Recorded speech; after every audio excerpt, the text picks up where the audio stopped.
how do you see this world working together? Like, how could we start to bring all of these things together and to understand kind of like, we've looked at the quiver that's breath work, and I'm trying to like expand out so that I can look at a real holistic view and say, oh, these are all the things that I can be using, therefore, how do I know what I should be using at the same time? Yeah, that's epic. I think that's a really great inquiry, right? Well, I think the first thing we've got to do is be mindful of blanket statements and one size fits no one approaches. It's like, here's a technique. It worked for one dude. Let's apply it to everyone. That doesn't work. What I've been through, no one else has been through. Like 2 avalanches, like suicide, depression, like all of those things. Like my clients haven't been through that.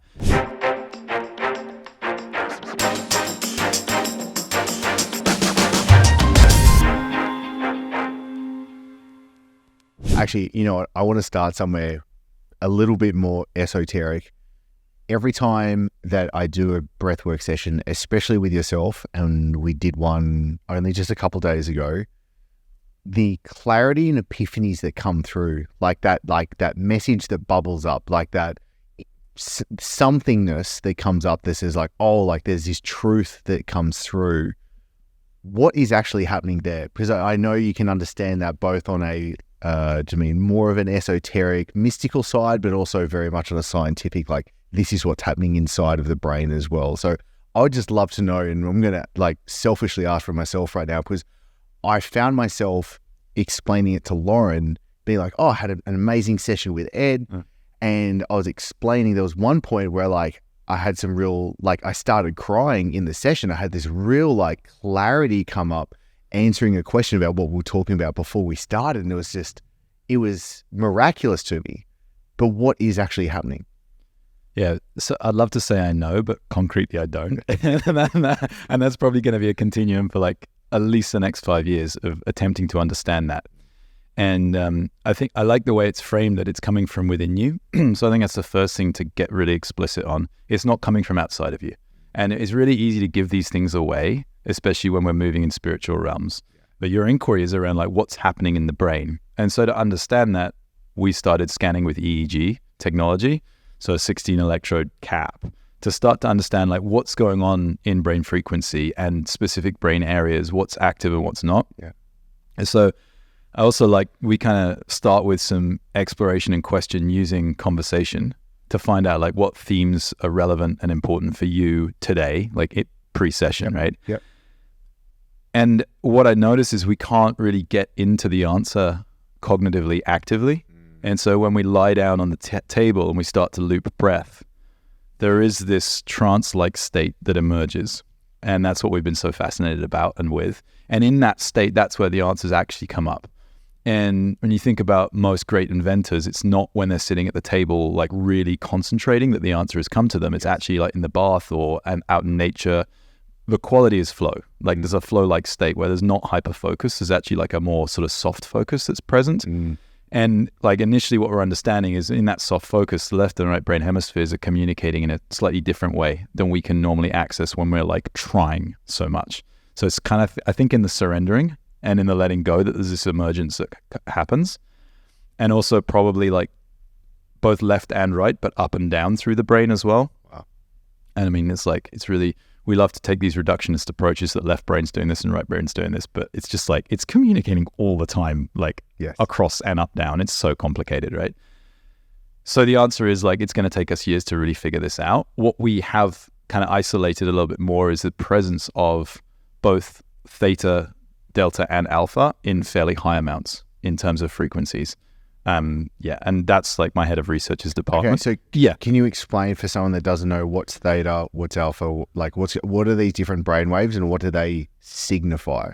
So it styles basically which areas of the brain or what frequencies, how the brain is functioning and communicating.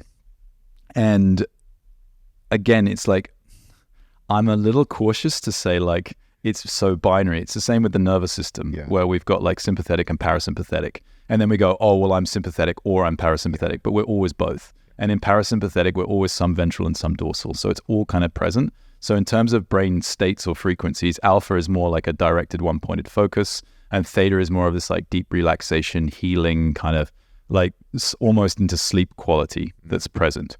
And what we found is the potency is when both of those seem to be present simultaneously. Like there's this active ability to be present here, one point focus, along with this sort of more like soft, dreamy, like imaginative quality.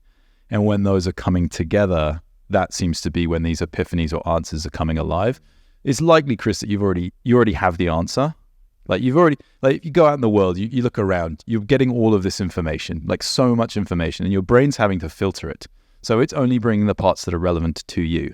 So when I give you like a specific guidance before we drop into the session, it's narrowing that into like, what is it that's really relevant as a question? And I don't know the answer, but you do, because you've seen it somewhere already. That's kind of the trust piece. Yeah. So in that moment when we drop you into a looped breath, and then in the looped breath, your blood chemistry starts to change. Yeah, you soften, you relax, but you stay focused. Then your brain function changes based on your blood chemistry. And then your brain state and frequency is changing with the EEG that we're scanning. But the answer really is like, I'd have to scan your brain for a bunch of sessions, which we're probably going to do. Good. Yeah. Very good. Because I just find that very fascinating and also really salient as I recently have really been thinking about how do we show up as our best self? Like, let's actually like bring it all the way down to the actual first principles and thinking about, well, what is it that I need to do to be my best self in all of the different areas of life as well? And what are the modalities for us to be able to do that? Obviously, there's been a huge resurgence with psychedelics, and I want to talk about that, but also how the breath is able to do things that psychedelics cannot, and you don't need to be able to take an exogenous material, substance. And it has its time and place, absolutely, but also I feel like there is a mysteriousness to breathwork at the moment where people don't really understand, so therefore aren't venturing into it as well. Yeah. But then when I'm able to have these conversations with you and do the work with you, I'm like, oh my God, like this is incredible. Like, why isn't this out to the masses right now? Yeah. So I want to know, why do you think this modality, if I can use that label upon it, isn't getting the upswing I believe it probably should? Yeah, thank you. I think you nailed it in as much as it's not really very well understood.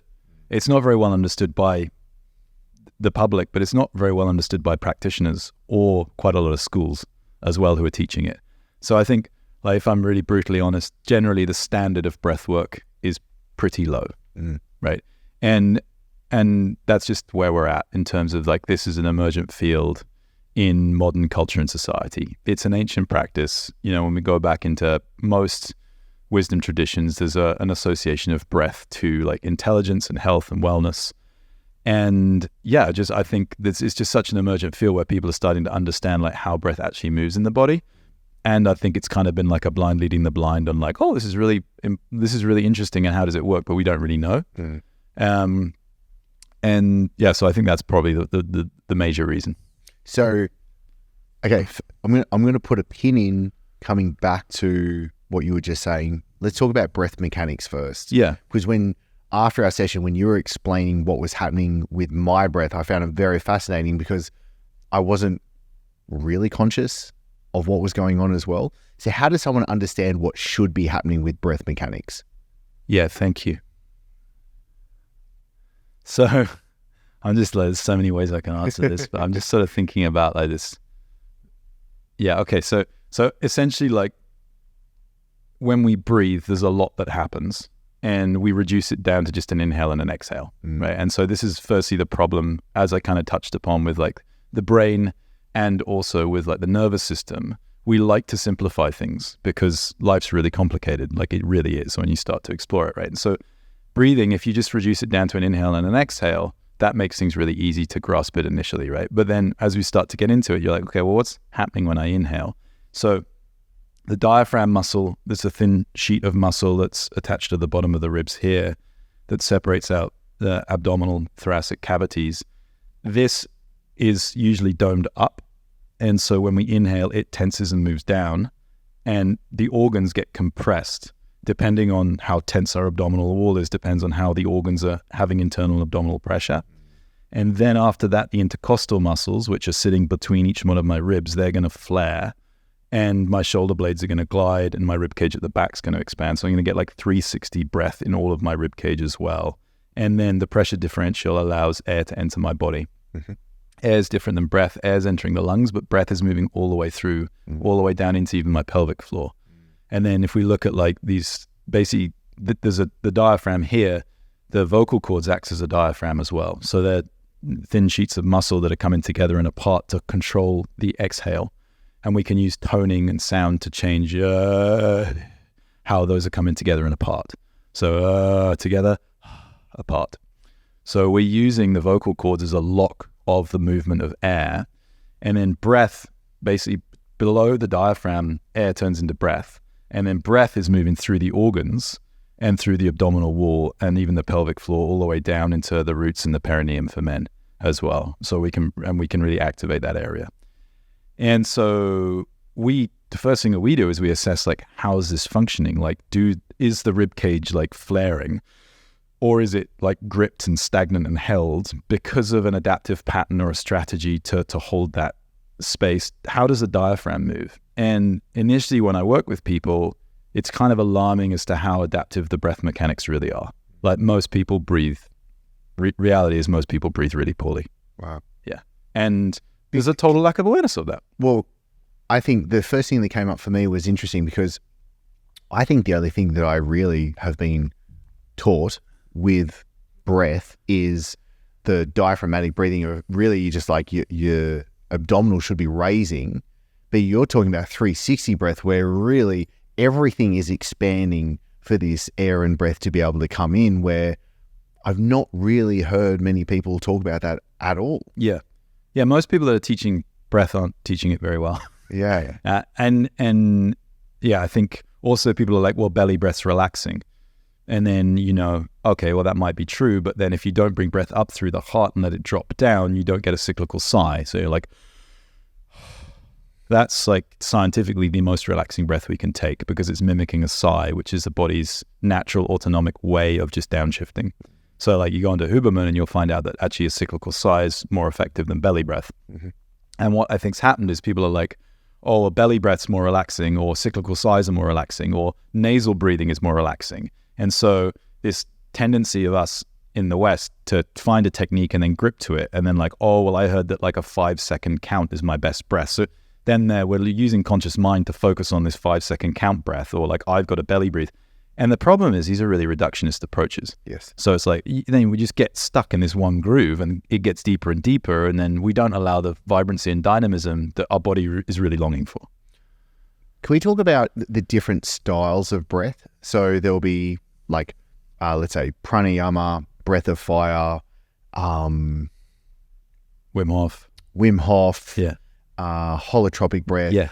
Like, what are all the different categories? Yeah. If we kind of had to throw them onto the table, right? Yeah. What are they? And could you help me then categorize them so that we can understand why would I use one over another? Yeah. Kind of like, no, Totally. I've got all these tools in my quiver. Yeah. Now how do I use my quiver? Yeah, I love it because it's really nice to understand the tools first before you pick up the hammer for the screw, right? Correct. So the first thing is to kind of just draw a clear line. We'll make it simple for this reductionist approach, right? So like I said, I wouldn't. And I contradict myself. On one side, we're going to put all of the practices that use the mind to control the breath. So that's pranayamas, Wim Hofs, anything where I'm box breathing as an example. So like inhale for 4, hold for 4, exhale for 4, hold for 4. So what I'm doing is I'm creating control using my mind to top-down control my body. And from that, I can watch the response that's happening or emergent within me. What happens if I now inhale for 6, hold for 6, exhale for 6, hold for 6? So I can start to get to know myself and my physiology really well by using all of those techniques. Pranayamas, ancient traditions of breath, or am I using like pulsations? Those are all in there. I'm using mind to control breath. And then over here, we draw this line. Over here, we've got this other style of breath work, which is connected breathing. So connected breathing is where we take away the pause at the top and the bottom and we just loop breath. So we put inhale into exhale. Normally it's practiced lying down. Within that, there's kind of like 2 major differentials. One is holotropic, which is a forced inhale to exhale. So we're using effort and effort, effort and effort. I don't love it. It has its place, like all things in life, but not really the way that I like to practice. The other way is we have a vibrant inhale and a relaxed exhale. And what that's doing is it's creating some effort and then surrender. So it's honoring like the masculine, feminine, like the yang, the yin. It's like, so I've got to create effort to inhale and then I relax on the exhale. And within that as a school, so that's conscious connected breathing, within CCB, there's like another like, you know, probably like 300 major schools that exist. Some of them small, just one person teaching, some of them with like really big schools like TB or rebirthing that have like international standards and things, right? So within conscious connected breathing, then there's one that uses no body work and one that uses body work. And so what I teach and practice is conscious connected breathing with a variety of different bodywork protocols with an awareness of the nervous system and like organ tone and function, along with blending in like myofascial release, Thai Chinese massage techniques, craniosacral elements. Yeah. Wow. Yeah. So that's where we end up. So fascinating to me. I want to jump in and say thank you for listening and supporting the show, as at the moment we don't run any ads on the show. And if you're getting value, if you're loving the show, then I invite you right now to share this episode. Share this directly to a friend or share it on your socials. And when you do share it on social, please tag me so I can personally say thank you to you, as it means a huge deal to me, as this show is about us coming together as a community to help each other grow, as I really do believe that a rising tide lifts all ships. So take a screenshot, grab the link and share it with a friend that you think could get value out of this together. It will put a huge smile on my face and I very much appreciate it. Let's use me as an example. On Saturday, when you had me there breathing, when you're watching someone, when you're breathing someone, I want to frame this question correctly. When you're breathing someone, what is it that you're looking for so that you can help the process unfold the way that you deem it should unfold? Yeah. Thank you. So the first thing that I'm watching, when I lie someone down, the first thing I'm watching for is basically where is breath and air moving in the body? And initially that's just like a read. I'm like, okay, like how does this person read just right now? And naturally, when you lie down and start to breathe, there might be some quality of nervousness or some quality of contraction somewhere. And essentially what I'm assessing is how much effort and energy does it take to inhale and how easy is it to exhale? And that's what I'm looking at, like over and over again. And then what breathing's dynamic. So if I just took that as a one snapshot, I've got like one data point, which is really low. So then what I do is I encourage you with touch or a verbal cue to increase the volume of your inhale. And in the first half of our sessions, what I'm looking for is how well can Chris activate, right? So what's the volume of inhale you can bring through? And as I activate you, how relaxed do you stay in your activation? Because you're not activated or relaxed, you're activated and relaxed. And you can also be relaxed and activated. So it's not like a binary. And that's the thing with the nervous system. There's always some sympathetic and some parasympathetic. Right now in this moment, like the sympathetic tone, I'm active, I'm present with you, but I'm also quite relaxed because of you and where we are. So what I'm looking for is if you become really activated, can you stay with yourself in that? Or does it become overwhelming and you have to shut down? And then as you come into relaxation, do you activate again because you don't like that feeling of relaxation? So that's basically what I'm looking, and the breath is going to tell me that, because, you know, if you start to effort and then you just go into like a full collapse, like you stop breathing for 30 seconds to recover, what I know is you can't stay with a high volume of breath for a long period of time, which obviously isn't true for you because you're an outlier. What can you explain what happened with me? Yeah, so you're happy for me to share? Go for it. Yeah. So you're a total outlier. So you're one of those breathers that comes in and lies down on my treatment table and it has highly functioning mechanics of breathing, which means you can inhale with minimal effort and energy. Your diaphragm's functioning, your pelvic floor's full and deep, your rib cage is flaring. You're breathing all the way up to the top of your clavicle, and on your exhale, you're not gripped or holding in the throat, you just let it fall out. And then you breathe again. So what this means is you cycle breath like efficiently, easefully, rapidly, and your exhales are fully relaxed.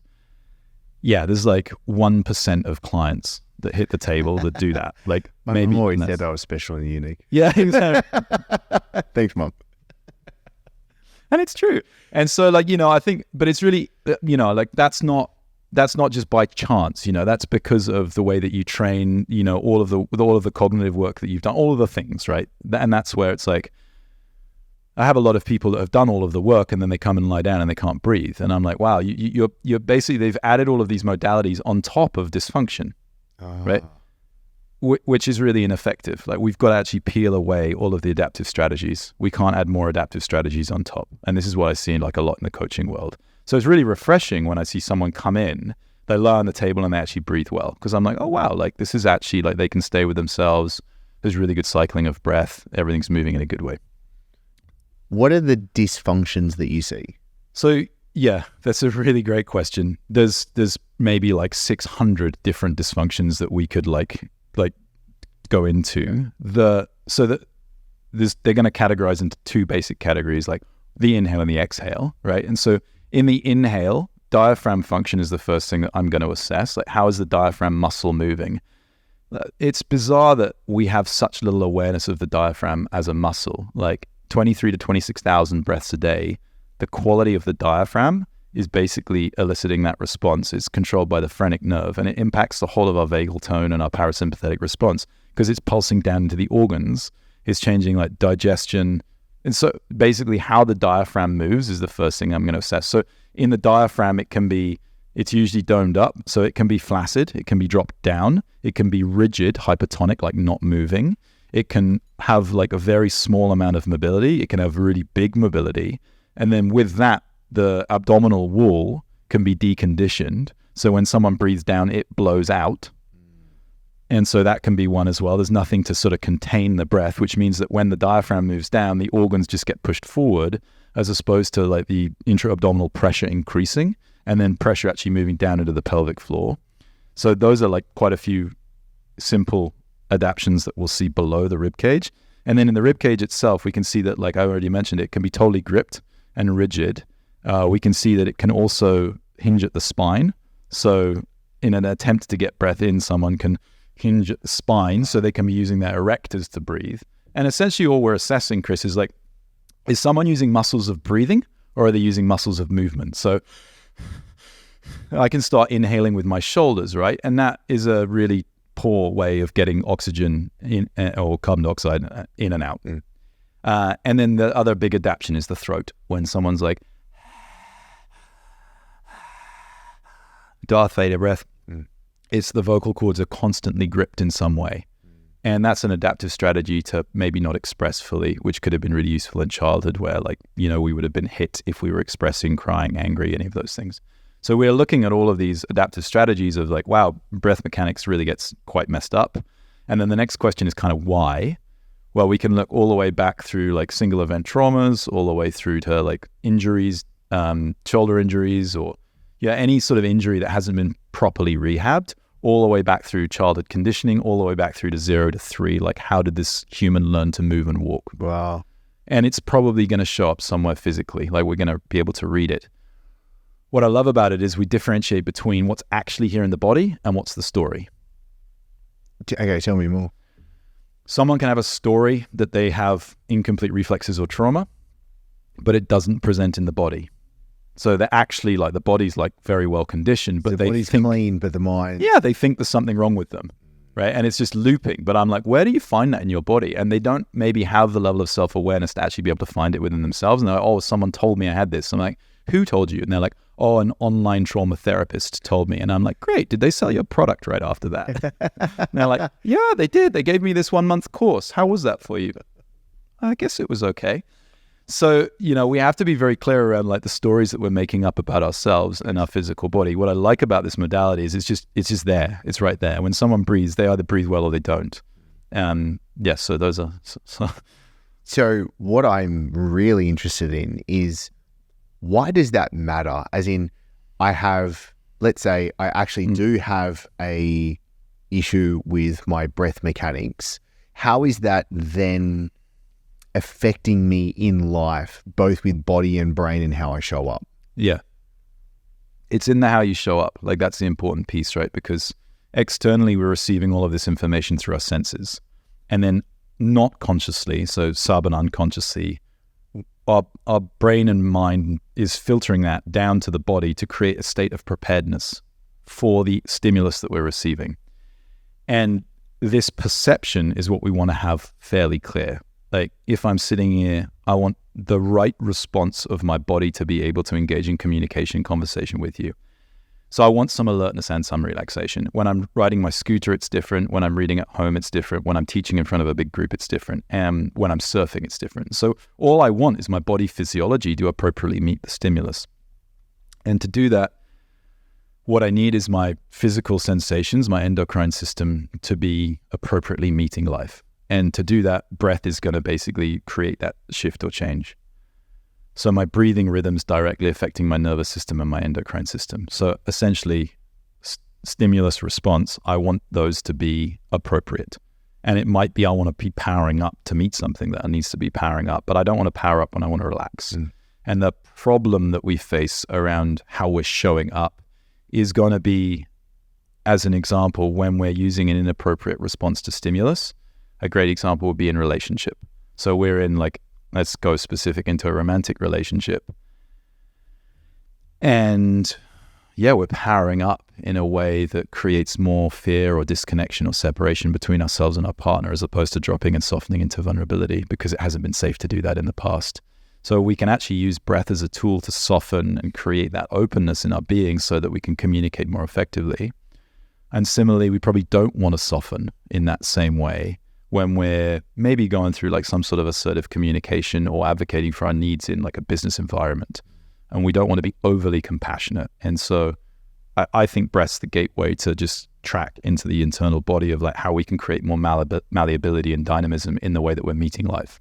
Hola, I want to say a big thank you, muchas gracias, for listening to the show. Now, really quickly, this show is growing and it's all thanks to the ratings and reviews. So really quickly, I want to ask, if you have not left a review for the show on Apple Podcasts or Spotify or wherever else that you listen, take the 30 seconds, please click on over, leave a review, as I really want to hear from you. And I want to know what is the best thing so I can cover in future episodes, what guests to bring in, what questions can I answer for you, what is it that you're getting out of being a part of this show as well. And I just want to say thank you so much for being a part of this show's success. Thank you so much for clicking over, leaving a review. Now let's get back to the episode. Such an easy, highly usable tool, our breath, to be able to best prepare ourselves for, as you say, meeting the circumstance that we're in life. I think that's, to me, it's like, it sounds obvious actually saying it, but are we actually really putting that into play in life? I don't believe so. Like, I try to do my best effort, but I know I'm failing much of the time as well, and I need to be able to incorporate more of this as well. Yeah. So how do you see it when it comes to, let's say I'm going into a negotiation? Let's use a couple of examples. I'm going into a negotiation business-wise. What is it that you think I should do with my breath to then best meet? Yeah, thanks, bro. Consciously, probably nothing. So this is one of those tricky points which, like, I really frustrate people with. And they ask me these very specific questions around a set of circumstance, right? And like, I'm imagining you want some like activation and some relaxation, some preparedness. And what it comes down to for me is like doing the practice outside of that moment so that I can meet life. So it's like, look, just trust it. Chris, like, you've done the work. You're going to show up like to the best of your ability in that moment. And this is where we can overgrip or overthink, right? And we get our conscious mind, which isn't very good at controlling our breathing or our subconscious functions for obvious reasons. It starts to try and take over, and then it's like essentially managing something it doesn't really know very well how to manage. So I would say practice, like good daily practice, and working with like someone that is very like attuned to breath mechanics and specifics is going to prepare you such that you can just trust your body and your autonomic nervous system more fully and deeply, that it's just going to do what it needs to in that moment. And I think that creates like so much more ease in life.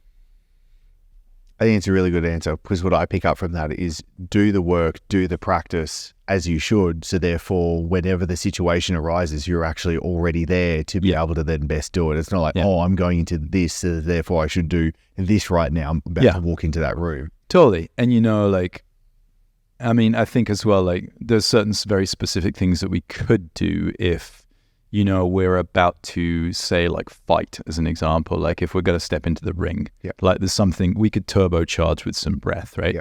And so like I think those are very specific moments that we would want to maybe use the mind to create a change in the body. I don't really advocate a lot for like using the mind in the day, because ultimately what happens is it becomes another propping technique. So like, oh, I'm a bit fatigued, so I'm going to do like 2 rounds of breath of fire.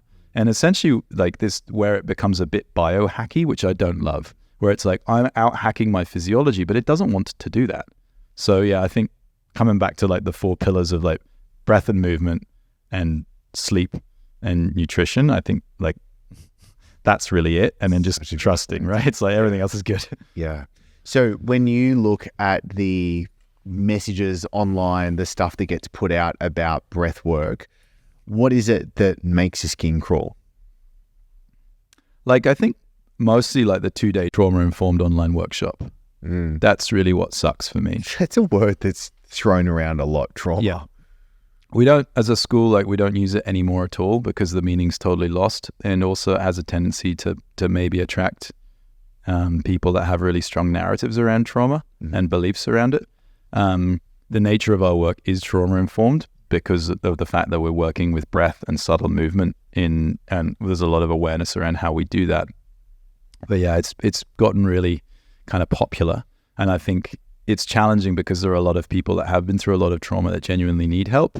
And then there's a lot of people that, using it genuinely as an excuse to avoid self-responsibility.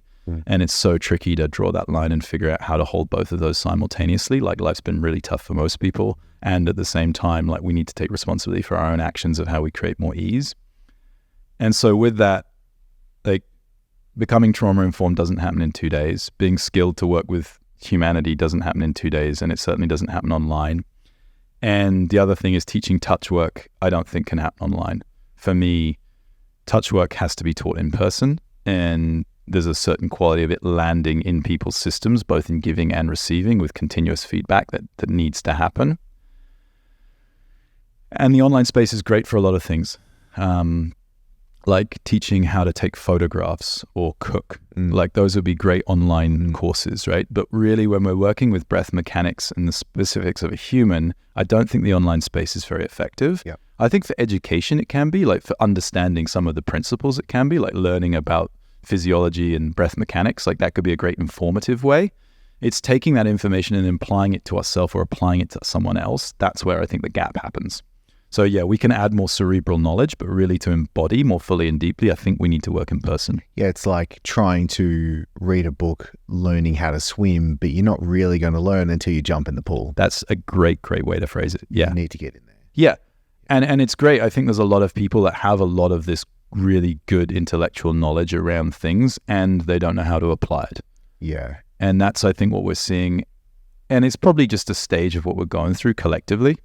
And I trust that will tip over into people getting it and being like, oh, I actually, and it happens all the time now where we have people who have done the online course and then they start working with people, which is like kind of scary for me. Because they're learning on the job? Yeah. I mean, there's always a degree of that. Yeah. I mean, I'm 10,000 hours in and I'm still learning. Like Saturday, I still learned a lot, right? And I think the duality is I'm always going to be beginner's mind. Yeah. And as long as I do that, I keep learning. And there's a level of competence that I've achieved, which means I can guide people safely. What we're noticing is like people that have done like probably not the ones that have done the 5-day course because they already don't know what they don't know and they're still stuck in that space. It's the people that have educated themselves like reasonably well online to about 6 months. And then they start working with a client and they have self-responsibility or they're actually listening to the feedback of their clients. And what they realize is they actually don't know what they're doing. And that's a really humbling space to get to. And when people get there, normally that's when they reach out to us and they're like, I think there's something more here for me. And they look at our content or the way that we teach or the fact that we're small groups in person only long time. And they're like, this is actually the path I want to follow. And that's exciting when people like that show up because they have realized that they don't know. And that's, and that's on the continuum. That's what I think we need to do to be able to learn. Yeah. So what are the epiphanies that you see happen when you have these groups come together in your teaching? There's this one beautiful shift in most people where they realize that the breath of the client is doing the work. It's not them doing the work. and it's not the client consciously doing the work. The client's not trying or forcing. It's like there's this allowing that happens. And like when we get a bit woo-woo, it's like this, really the way that we phrase it is it's the spirit of the breath that's doing it. It's this underlying natural intelligence that's present in each human. And in a more grounded and scientific way, it's when people start to drop into the and subconscious in the witness space. So the alpha, there's an observation of the breath without any desire to change, without any judgment of it. It's like, oh, look at how I'm breathing. And when practitioners recognize that our goal is to get clients to the space that they can see how they're breathing and watch it without a need to change the blood chemistry, the sensation, or like the efficiency of it, now people have moved into a totally different space of being witness. And it's from that witness space that the change actually emerges, not through the trying or doing. Okay, I'm going to take that and let's go to, we have breathwork and we have psychedelics. In your viewpoint, when are these modalities or things, to keep it nice and simple, best used for or not used for? Like, for example, when we're having dinner on Saturday night, you brought up at some point there were some people that psychedelics is a better tool than breath work for because they need a different stimulus in a different way to kind of like get through something. Can you explain that for me as how this works? Yeah. Concretely at this point, no. Yeah. Yeah. And like, so it's just like my hypothesis or theory is essentially like when we look at the reason someone has poor health and or poor health outcomes comes to what are the adaptive strategies that they're using to meet life. And if they don't really have many adaptive strategies in the way that they're meeting life, they can breathe and relate in the full spectrum of humanity of what's needed. And that could be from very agreeable to very clear and assertive boundaries. And I want to see that spectrum's available for my clients. Like, I don't want to see that level of assertion in a romantic relationship, but I might want to see it in the boardroom. Mm-hmm. And so when I'm working with someone, it's just like, okay, can they access all of these different things? So the adaptive strategies that are present in a human, some of them breath disarm really well, really, really well. But how deep and how ingrained they are is going to impact how well breathwork is going to land in their system. There's a reason I only work with breathwork, because I think it's still the most effective way. But, from what I can understand from research that's coming out around psychedelics, they can very rapidly disarm adaptive strategies that are present in people, both mentally and in breath mechanics. What I love about the way that we practice breath is we're looking at both the mental and emotional, physical functionings. So it's like a very holistic approach to see what's here. Like we have the cognitive conversation and then we drop into the breath. And I think what I would love to see with psychedelics is that there's more emphasis or understanding on what's going on in the body during the process. And I mean, that's something that I'm fascinated in exploring and working with and into in the future. For a variety of different reasons. So I guess I can't answer the question. Like, we don't know. And I imagine that as we get clearer in EEG study and breath mechanics study, we're going to get a little bit clearer on what's the modality that's going to work best for this person on a range of not only like, is it breath or psychedelics, but is it like breath or is it going to be, what quality of plant medicine is it going to be? And then like, what dosage would that look like? Mm.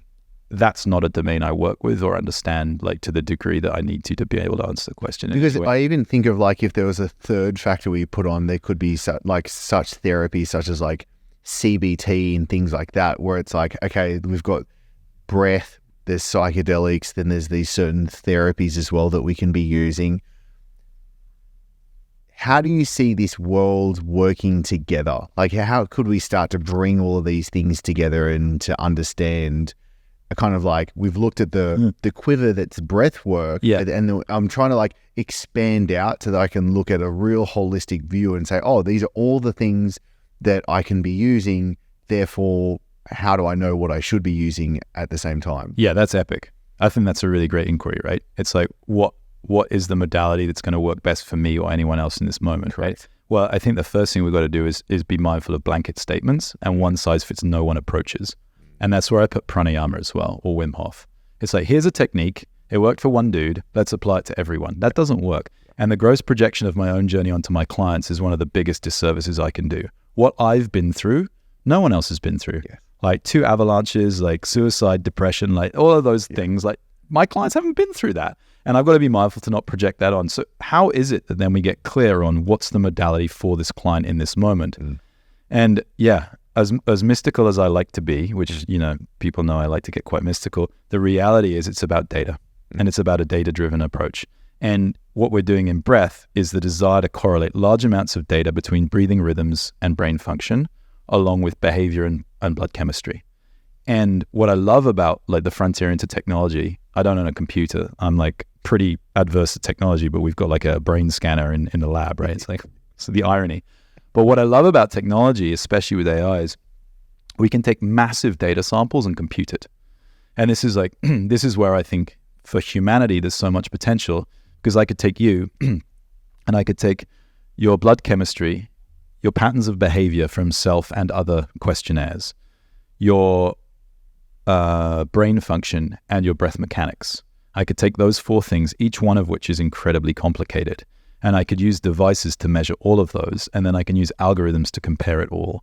And then we can start to look at the interrelationships of each one, and I can start to create adjustments technically in artificial, like in a metaverse with a twin, with the twin of Chris. And I could see what would happen if we run this protocol, what would happen if we run this protocol. So I think, you know, if that's the solution for breath, what I would love to see is that we have data and data-driven approaches around those 4 elements for each modality. So breathwork, MDMA, ketamine, psychedelics, all of those, and we stop guessing. Because right now, if you go to a psychedelic-assisted therapy session, which is probably going to be like somewhat underground, unless you're in like Holland or yeah. So you're working with a practitioner that may or may not have access to good training, that probably has no complaints or oversight procedure, that the substance may or may not be of good quality. The dosage is just like probably going to be somewhat of a guess, right? And I think we have an opportunity to get a lot clearer on those things. And the same is true for breath. Like it's fairly unregulated. You don't really know. You go into someone that's done the 2-day online training, or you go into someone that's had oversight for a year. You're going to get a totally different experience, and the same is true for psychedelics.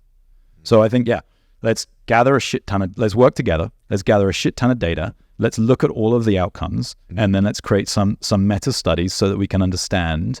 Let's drop someone in. Let's take all of their metrics of brain function, body movement, breath, blood chemistry, and behavior, and then let's put in an intervention, and then let's check and see how it lands again. And the cost of all of these things is dropping so rapidly that it becomes really accessible. And then let's work together to get it super accessible for humanity across the board so that we can meet life. I love that. So 2 things come up for me. One is it's scary when you frame the reality of that, where it's like there are so many unknown factors that so many, myself included, have put ourselves in, when it's like, it's a shot in the dark right now as to what's going on and what this experience is going to be. Bro. Which is something I find very interesting when there's so much of a underswelling at the moment of this is some really amazing tools that are coming about to help us, especially with such things as mental health. How do we actually start using these tools appropriately, knowing what it is that we need to be able to do? Because in kind of like, to use a metaphor to parlay off what you're saying, someone might have a flat tire, but then they've got a saw as a tool that they're trying to use. Do you know what I mean? It's like, well, hang on, there's a complete mismatch as to where you're at with what you're actually trying to get out of, what's your intention, but where are you at in life right now? Yeah. What's going on with your body? What's been going on in all aspects of your life for you to be able to know what tool is the right thing to be able to move forward with? I find that really fascinating. And it's not like so many people are like, oh, let's go do an ayahuasca retreat because this will help whatever problem that I think that I'm perceiving right now, which could just be a story that someone else is doing. I've mimetically picked up anyway. Yeah. Thank you. I mean, that's just the landscape that we're facing right now. And it's challenging, and we got to figure out, and misinformation travels more rapid than true information right now online. And so yeah, when you're showing up for your ayahuasca experience, is it like you in a small container with someone that's incredibly well trained, that's like, spent a lot of time in Peru or is from Peru, that has like multi-generational understanding of the medicine, that can really read people well? Or are you showing up to like, Chad from New York with 50 people and a drum being banged? Like, you just ultimately, like, those are questions you need to ask initially. And there's really no way of knowing like 100% what's going to go down, because it's so unregulated. There's beauty to that because it keeps it sort of underground and accessible, but the dangers are also present. And it's just weighing all of those things up and having that awareness.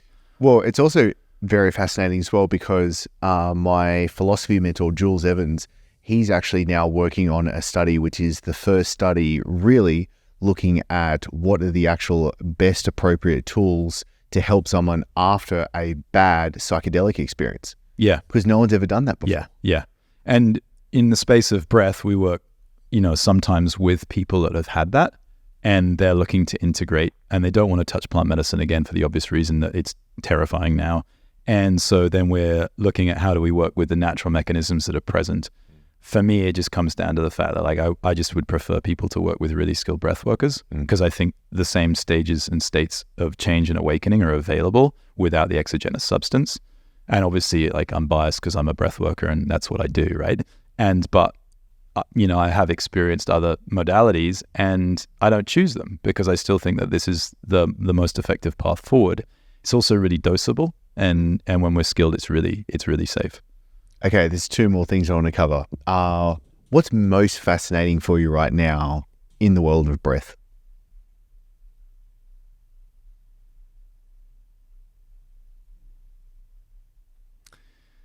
Yeah. Definitely single event traumas or surgeries.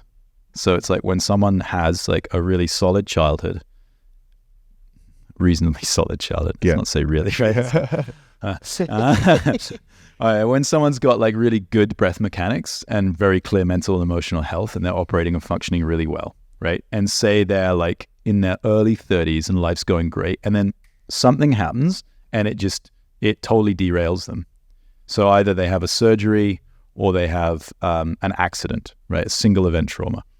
And what happens is the body goes into a protective pattern because they haven't gone through the full completion or expression of what was needed during that traumatic event. And so people in this moment, the body wants to go back in and feel and express and complete whatever was needed to discharge through the natural rhythm of sympathetic and parasympathetic. So it wants to activate and relax. And in those moments, sometimes we don't get the opportunity to fully discharge the incomplete reflex. So it kind of gets stuck or lodged and changes the hind and low brain function, including movement and breath. And so there's a rigidity that can immediately like be noticed if you know what to look for. And what I love is working with those clients, because sometimes it's like 2 or 3 sessions and they'll revert back to the breath mechanics and movement pattern that was available to them before the event. Wow. So it's like those are like the people where like they immediately they get it. They're like, oh wow, like oh, and then they feel it and they're like, oh, I'm back to me kind of thing. It's happened a lot with athletes in Canada with concussion as well. And sexual trauma is also very, very similar, where someone has like a really big and volatile experience and where boundaries have been really crossed. And yeah, over 3 or 4 sessions, that can be fully reverted. And we have people standing up off the table and they can feel their legs again. And they've been walking around, cruising around in life, but they haven't had an awareness that they've been numb from the waist down. And it's those moments of like how much opening back to their original blueprint of function. That's what really excites me the most around the potential for this modality. That's really cool. I'm really looking forward to being able to watch and witness you go through this so that you can bring this to the world. So thank you for that. I think that's really rad. Okay, last question is, we have an entrepreneur sitting here with us right now. What is it that you would want them to discover, or the epiphany that you want them to be able to have, or the practices that you want them to be able to start to intertwine in their daily world? Like, what is it that you think is actually the needle movers, the most leverageable acts that we could be doing for this person to be able to then best show up as themselves and continue on in their life? Yeah. It's funny. It's like, you're just going to take the sore away. and we're going to put it over here. Yeah. And we're just going to give them the jack. And then they're going to go, oh, I can just change the tire like this. Yeah. And it's like, yeah, off you go. Like, just keep doing that, you know, because like people are using the wrong tools for the job. And it's just, as long as we just swap that out, like they get it. And that's, you know, that's it. It's really good. Because I also find there's so much, like you said something, and I very much agree with, like the biohacking side of things. Yeah. Do you also see that very much in a case in point where it's they're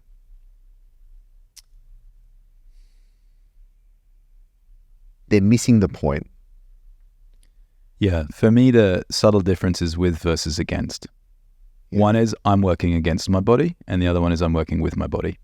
And anytime we're attempting to work against, and it's such a fine line, right? But anytime we're attempting to work against our physiology, there's actually a tension that we've created between our mind and our body. And anytime we're working with our physiology and honoring it, we're creating more harmony, wholeness. And I think that just gets projected out into the world. It's like, how am I relating more fully and deeply? And it just, for me, there's a deeper tensioning or another adaptive strategy that's just been layered on top again. And so, you know, I think it's about like actualized potential. It's like what's really here.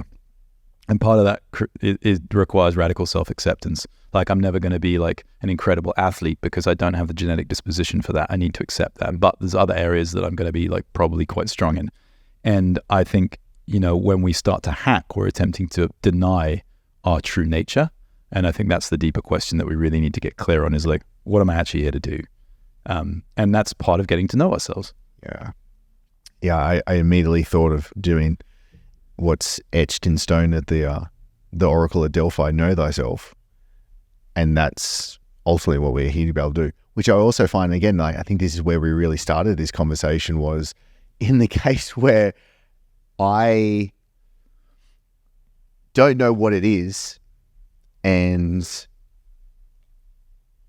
I don't think you really know what it is, but there's something there. It's like when I do these sessions with you, there is that truth that comes from inside. I'm like, oh, yep. Like, and that, like, I became emotional. I cried because it was so like, oh, like, yes. Like, there it is. Oh, yes. Yeah. That's it. And it was the taking away of everything. Yeah. That then suddenly it was like, this comes up and you go, oh, of course. Yeah. Yeah. It's that combination of knowing yourself and knowing what's true for you. Yeah. And also knowing that in relation to everything else. So it's like the next thing that we could say is also like knowing thyself and for the good of all, which is that balancing metric where it's just like, we're doing this because it benefits everybody, yes, ourselves and everybody else. It's for the good of all. And I think, yeah, that just, when we get really deep into how I'm going to show up in service, that's really the piece that comes alive as well. Yeah, it's really cool. I appreciate you so much, Ed. You're an amazing human being, dude. Amazing. Where do you want the listener to go to right now to find out more about what you're doing and everything that's happening with Breathwork Bali and beyond? Yeah, right now we're in a bit of a transition phase, so it's probably best to follow me. Beautiful. I'm on Instagram, so it's just my name, Edward Dangerfield. I'm taking a pause for another month, just to kind of reflect and get really clear on where we're moving forward. So that's probably one place. And then also, if interested in like the geeky stuff that we're doing with tech, then Breath Lab. So Breath Lab is what we're exploring here with EEG scanners and getting more data to make sure that breath can be really effectively applied to people in the most appropriate way. Thank you, brother. I appreciate it. So good. Thank you, bro. Good. That's a wrap. Good job. Cool, bro. Thank you so much for joining me in this episode. I really, truly hope that you have enjoyed this. Now, if you haven't subscribed to the show, please do so. And one of the best ways for you to be able to support the show is to leave a review and to be able to share it out on social. And as always, thank you so much. I feel privileged. I feel thankful. I feel grateful. I feel really blessed being able to do this and being able to have you join us as we figure this stuff out that we call life at the end of the day, and being able to do it with amazing conversations that we do here in this show together as well. So I'm wishing you an amazing day, and I'm really looking forward to us coming together in the next episode.